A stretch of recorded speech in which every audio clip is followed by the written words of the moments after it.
Quería comentarles un poquito que vamos a seguir con la calle. Estamos en la parte general de forrajicultura y dentro de la parte general vimos la parte de introducción y ahora vamos a ver el cuadro clasificatorio de las especies forrajeras implantadas. En esta transparencia ustedes pueden ver las familias forrajeras más importantes. Dentro de estas familias se encuentran, entre las familias forrajeras más importantes son las gramíneas, las leguminosas y las compuestas.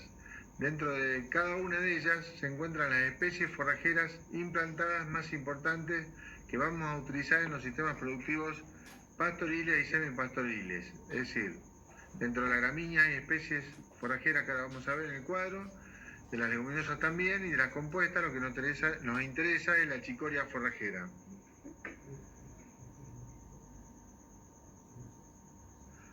Acá pueden ver el cuadro clasificatorio. Este cuadro es fundamental para la materia. No lo tienen que estudiar de memoria, sino que lo ven aprendiendo a medida que vayan estudiando todas las especies forrajeras y aquí corresponde cada una. Es un cuadro clasificatorio de las especies forrajeras implantadas según la familia, sea gramíneas, leguminosas o compuestas, según la longevidad, duración o persistencia, sean anuales, semipermanentes o permanentes, y la época o épocas de producción, si producen en primavera, en verano o en invierno, según cada especie forrajera. Acá lo que quiero es que visualicen, digamos, acá tenemos la familia gramíneas, los verdeos de verano, verdeos de invierno, las gramíneas perennes, las gramíneas semiperennes que nos estabilizan los sistemas productivos. Quiero que visualicen todo el cuadro, después vamos a ir viendo uno por uno, así que no se preocupen. Esto es para que lo tengan el cuadro con... Acá también pueden ver cómo continúa el cuadro, las leguminosas anuales de producción otoño-invernal, las leguminosas semipermanentes que también nos estabilizan el sistema productivo cuando se consocian muchas veces con las gramíneas anuales, semipermanentes que vimos anteriormente. Y después las compuestas, que ahí tenemos la chicoria forrajera. Esto es para visualizar el cuadro, nada más. Clasificación de las especies forrajeras implantadas según familia, gramíneas, leguminosas o compuestas, longevidad, duración o persistencia, anuales, semipermanentes o perennes, y épocas de producción principal. Gramíneas, vamos a ver ahora cuáles pertenecen a la familia gramíneas. Gramíneas anuales o temporarias de producción primavero-estival. Son los llamados comúnmente como verdeos de verano. Son los más utilizados, son los sorgos anuales, el híbrido forrajero tipo Sudan Grass, que se utiliza fundamentalmente para pastoreo directo, el híbrido forrajero tipo azucarado, que se utiliza fundamentalmente para hacer silo, el sorgo granífero para grano, el doble propósito para grano y silaje, el maíz, que se utiliza generalmente para los sistemas productivos para cosecha de grano de maíz, como un concentrado energético, y también para hacer silo de maíz de picado fino. Y la moa, que se utiliza muchas veces para pastoreo directo y para inificación. Gramíneas anuales o temporarias de producción otoño-invernal u otoño-invierno primaveral.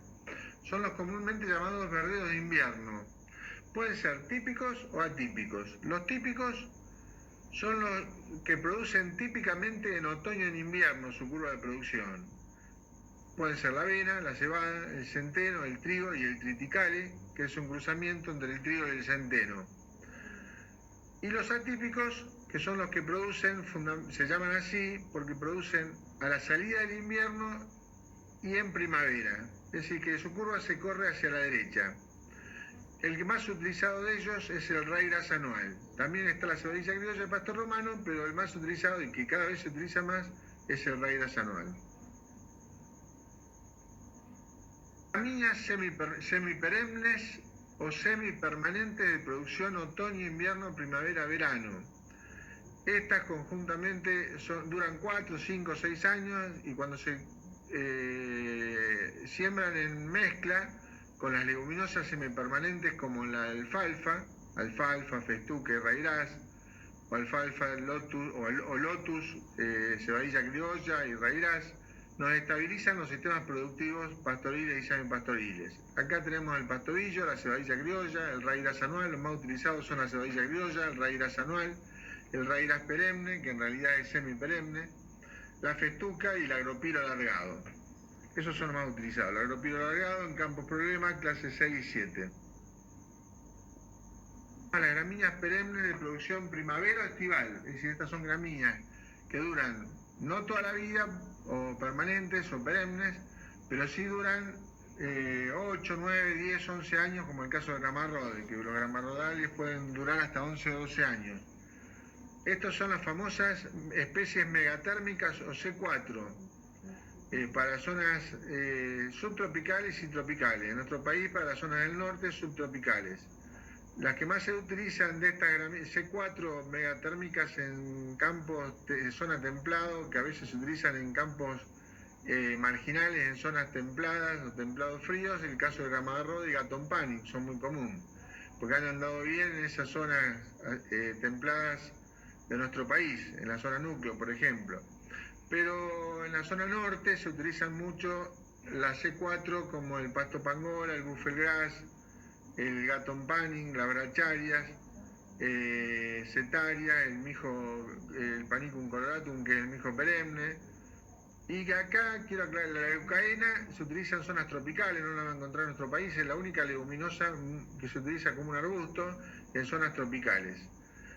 El sorgo negro y el sorgo de Alepo son los dos únicos sorgos perennes, los otros son todos anuales que vimos antes en las gramíneas anuales de producción primavera estival.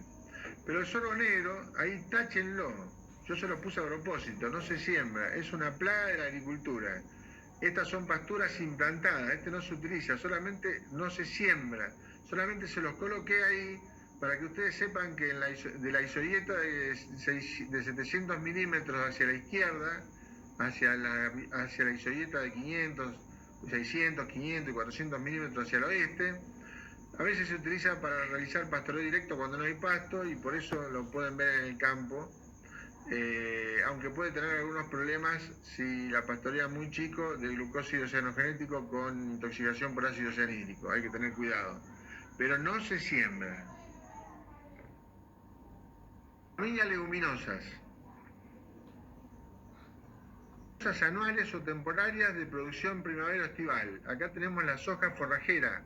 La soja forrajera, podemos utilizar sojas que tenemos semillas de soja que tenemos en el campo o en la cooperativa de segunda o tercera multiplicación para no gastar dinero, pero también hay soja forrajera especialmente para producción forrajera. Hoy se utilizan cada vez más sojas forrajeras para pastoreo directo, sembradas en octubre, temprano, y también se utilizan sojas forrajeras para hacer preoreado y silo bolsa para reserva de calidad.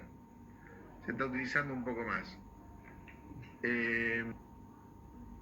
Leguminosas anuales o temporarias de producción otoño-invernal u otoño-invierno primaveral. Acá lo que más se utilizan son leguminosas anuales que producen un año de producción otoño-invernal u otoño-invierno primaveral. Trébol de oro blanco, el más utilizado, el trébol persa y la villa. La villa también se utiliza como cultivo de cobertura, ya lo vamos a ver en campo de agricultura sustentable. Pero el trébol de oro blanco, el trébol persa y villa se utilizan muchas veces consociado con por ejemplo, gramíneas anuales de producción también invernal, como las verdeos de invierno, avena, por ejemplo, avena y trébol persa, avena y villa, para prolongar el periodo de aprovechamiento y hacer un aporte rico en proteínas con estas leguminosas anuales. Leguminosas semipermanentes o semiperennes de producción otoño, invierno, primaveral u otoño, invierno, primavera, estival o verano. Estas son fundamentales. Son las que nos estabilizan el sistema productivo, sembrada sola, como puede ser una alfalfa sola, o sembrada consociada, como puede ser una alfalfa, un trébol blanco, una festuca y un raíraz perenne. ¿Está claro? Estas son muy importantes. Tenemos el trébol blanco con una muy buena persistencia, el trébol rojo que generalmente se comporta como cortamente semiperenne o bianual, en pasturas de corta rotación, que ya vamos a ver lo que significa, y algo le hablé. Trébol de cuernitos, en algunos campos anda muy bien, no produce timpanismo. Alfalfa, dependiendo del grado de latencia o reposo invernal. Acuérdense que la alfalfa se clasifica en 11 grupos, los grupos bajos con latencia en invierno, no producen en invierno, los grupos intermedios con latencia intermedia y los grupos altos, 8, 9, 10 y 11, son grupos sin reposo invernal, que es decir, que producen todo el año y nos estabilizan muy bien el sistema productivo, produciendo todo el año, pero también tenemos que tener cuidado con los problemas de timpanismo. Continuando, vamos a tener las familias las familias compuestas. De las familias compuestas, vamos a decir que son las compuestas, lo que nos interesa es la chicoria forrajera, que hay una variedad que se utiliza mucho en el mercado, que es la Iña lacerta. Esta chicoria o esta familia compuesta se comportan en la práctica como anuales, bianuales o cortamente semiperennes, de producción otoño, invierno, primaveral y verano, aunque está entre comillas en verano, porque en verano encaña, digamos, no encaña porque es una gramínea, sino que emite una vara floral, deja de rebrotar, tiene muy poca hoja, se va hacia la planta, hacia semilla, hacia floración y hacia semilla, y prácticamente no tiene producción de pasto ni capacidad de rebrote y tampoco tiene calidad. Con lo cual su producción más importante es producción con capacidad de rebrote y calidad en otoño, invierno y primavera. En verano entra en floración y en estado reproductivo. Hasta acá tenemos el cuadro clasificatorio, que es fundamental para la materia, de la forrajera según familia, según persistencia o longevidad y según su época o épocas de producción principal. Continuaremos la próxima clase con la morfofisiología de gramíneas, leguminosas y compuestas. Les mando un abrazo.